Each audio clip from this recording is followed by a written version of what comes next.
आठवें घर का स्वामी अगर सातवें घर में है तो स्त्री या पुरुष में अत्यधिक वासना, अत्यधिक कामना, अत्यधिक कामेक्षा के कारण भी आपसी बिगाड़ पैदा हो जाता है। यानी कि आपका अपोजिट सेक्स जो है वो आपसे अधिक लेने की इच्छा रखता है।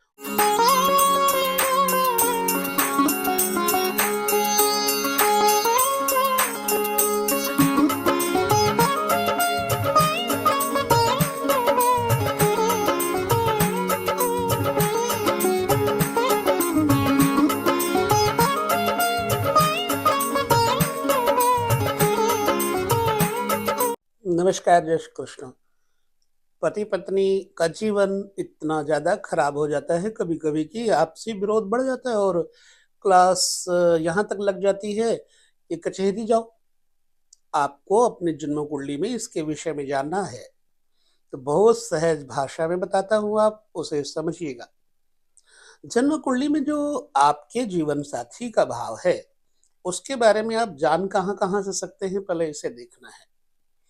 आपके अंदर कितनी पेशेंस है यह भी तो जरूर देखो। अगर आपकी पेशेंस नहीं है तो क्या खराब होगा ग्रह, कौन सा घर खराब होगा? आप देखिए, जो आपकी जन्म कुंडली में द्वितीय भाव है वो एकाग्रता का प्रतीक है। और जब आपका द्वितीय भाव एकाग्र नहीं है, अनस्टेबल है, तो आपका मन इधर उधर भागेगा, भटकेगा। अब यहां मैं ये बात इसलिए कह रहा हूं कि कहीं आपकी गलती की वजह से तो नहीं आपका संबंध बिखर रहा है, टूट रहा है। अगर आपका दूसरा घर जो धन घर है, परिवार कुटुंब के बारे में जाना जा सकता है, वही अगर एकाग्र नहीं होगा तो खराब हो जाएगा। अब वह एकाग्र कैसे नहीं होगा? द्वितीय भावन में जब किसी व्यक्ति का, मान लो आपका मीन लग्न है और द्वितीय भवन में आपका क्या आ जाता है, मेष लग्न आ जाता है। अब मेष लग्न का मंगल अगर पाप ग्रहों से कहीं बैठा हुआ होगा युक्त, मतलब मंगल के साथ कोई पाप ग्रह और पाप भाव में होगा, या मंगल अष्टम अथवा लग्न में अथवा अष्टम के अलावा छठे में बैठे होंगे तो आपकी एकाग्रता भंग हो गई। दूसरी और एक बात, इंपॉर्टेंट बात, जब दूसरे घर का जो भाव होता है वो राशि यदि चर में हो, चर राशियां होती हैं कौन कौन सी, इसे देख लेना चाहिए। मेष राशि चर है, कर्क राशि चर है, तुला राशि चर है, मकर राशि चर है। तो अगर आपका मीन लग्न है तो आपकी मेष राशि दूसरे घर में आ जाएगी। अब आपका मन चंचल होगा। ठीक इसी प्रकार अगर मिथुन लग्न है तो आपका मन चंचल होगा क्योंकि दूसरे घर में कर्क राशि आ जाएगी। ठीक इसी तरह से अगर आपकी कन्या लग्न की स्थिति कुंडली है तो आपका मन चंचल होगा। ठीक इसी प्रकार से अगर आपका लग्न है धनु तो आपका मन चंचल होगा। अब मन स्टेबल कैसे होगा? अगर आपका द्वितीय भाव का स्वामी और द्वितीय भाव दोनों स्टेबल हो, यानी दृढ़ राशि में बैठा हो, तो फिर आपके मन में एकाग्रता रहती है। ये तो हो गया एक विषय कि आपका मन कितना एकाग्र है, कहीं इधर उधर स्त्रियों में तो नहीं भटकता है। तो यदि द्वितीय भाव का स्वामी पाप घरों में बैठा हो, बुरे घरों में बैठा हो, बुरे भावों में बैठा हो, अथवा बुरे घर के स्वामियों के साथ बैठा हो, शत्रु राशि के स्वामी के साथ बैठा हो, तो फिर आपका मन स्टेबल नहीं होगा और आपके नाजायज बोलने से आपके संबंधों में बिखराव होगा। चलिए, ये तो बात हो गई कि भाई आप एकाग्र हैं या नहीं है। अब आप एकाग्र भी हैं, आपकी चित्त वृत्ति भी ठीक है, आपका द्वितीय भी ठीक है, तो भी झगड़ा होता है। क्यों? अब इसका कारण है आपकी पत्नी या आपका पति। पति पत्नी में झगड़ा होने का कारण बस यहीं पर समझना होगा। द्वितीय भाव खराब हो तो द्वितीय भाव के उपाय क्या करने चाहिए आप हमें कमेंट करेंगे तो बताएंगे हम, लेकिन पूरा डिटेल देंगे आप, तब हम आपको उपाय बताएंगे। अब आपको आना है छठे घर में। छठा घर जो है वो अक्सर कहा करते हैं कि ये रोग ऋण शत्रु का है, लेकिन इसको अर्थ भाव भी कहा गया है।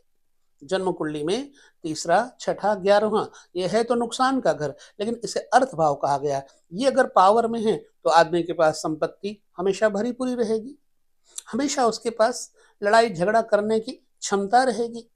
तो चलिए, छठे घर का स्वामी अगर आपके 7वें घर में बैठा है तो आपकी पत्नी के कारण, आपकी पत्नी अनावश्यक व्यय करेगी, खर्चा करेगी, उसके कारण आपका विवाद होगा।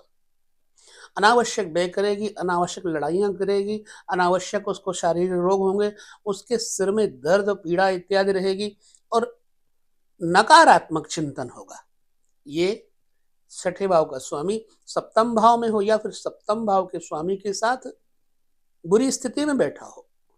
अगर छठे भाव का स्वामी सप्तम भाव में हो तो विवाद बढ़ेगा, और सप्तमेश कहीं शत्रु हो तो टूट ही जाएगा रिश्ता। ठीक इसी प्रकार से आपको 12वें घर का भी समझ लेना।